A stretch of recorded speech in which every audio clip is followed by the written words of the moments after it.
It's Wonderfully Different, where we go over guns that we've covered already, tabletop and shooting impressions and written articles, either in one of the magazines or one of the websites, but wanted to remind you of companies that decided to do things a little differently. Today, Sig P365 SAS. Sure, everyone knows the 365, it's all the rage, but have you ever stopped to think about just how different it is and how it really changed things, especially the SAS model? We'll take a look coming up next on GBGuns.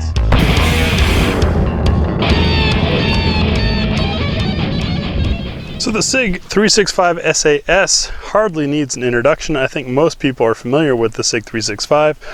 What I think is wonderfully different is, well, what they accomplished with your capacity for something of this size. You got 10 rounds in an itty bitty little gun, and with the SAS, they went, some say past stupid, but definitely anti-snag. You've got corners that are rounded, no front sight to catch on anything, using this Bullseye Sight system, which is not really that hard once you learn it.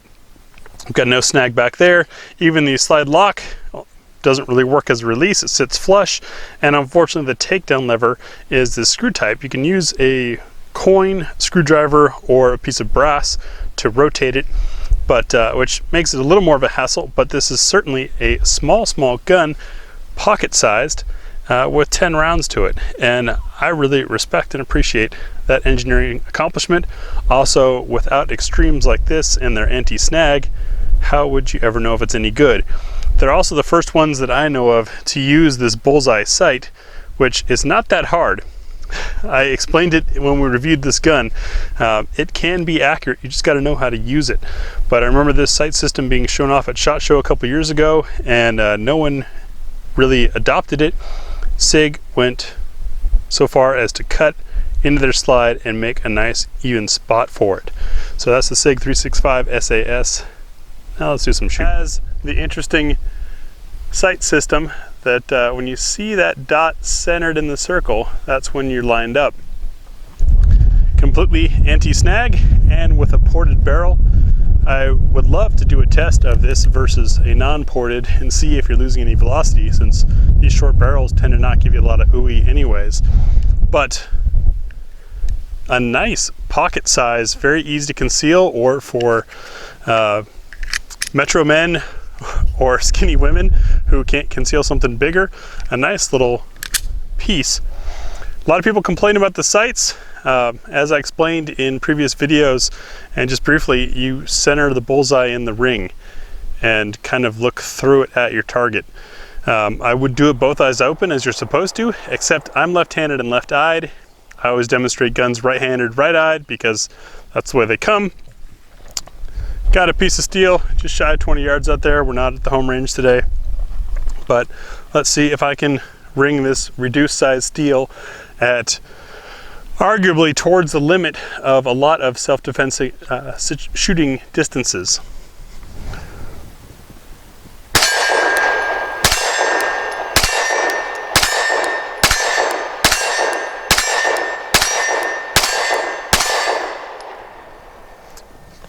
Yeah, I gotta say, all those people who complain about the sights, they're totally right, just not about the sights. You just gotta know how to use them, read the manual, or watch some videos. What about accuracy? I mean, that's a reduced size piece of steel at a decent distance, but can you bullseye with it? Let's take a look. Sig 365 SAS with those crazy bullseye sights. It's been said they're not accurate. I thought I proved otherwise in our initial review of this, but some think I might have been cheating because I was using Nosler ammo. Today we're using Archon ammo, which is Gecko, Norma, Ruag, that mega conglomerate. So probably going to be just as good, but I want to demonstrate that it is possible to bullseye these, at least I think. I haven't practiced this, just doing it right off the cuff.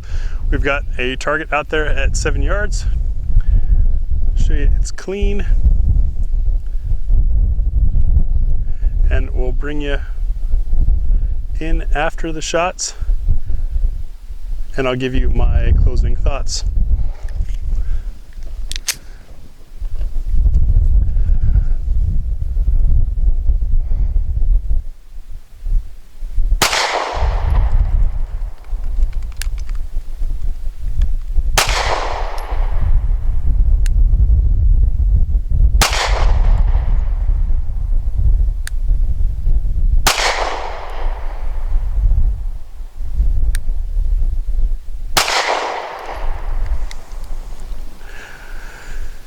So considering I haven't practiced with this, just trying to remember what I did when I reviewed it, what was that, a year ago?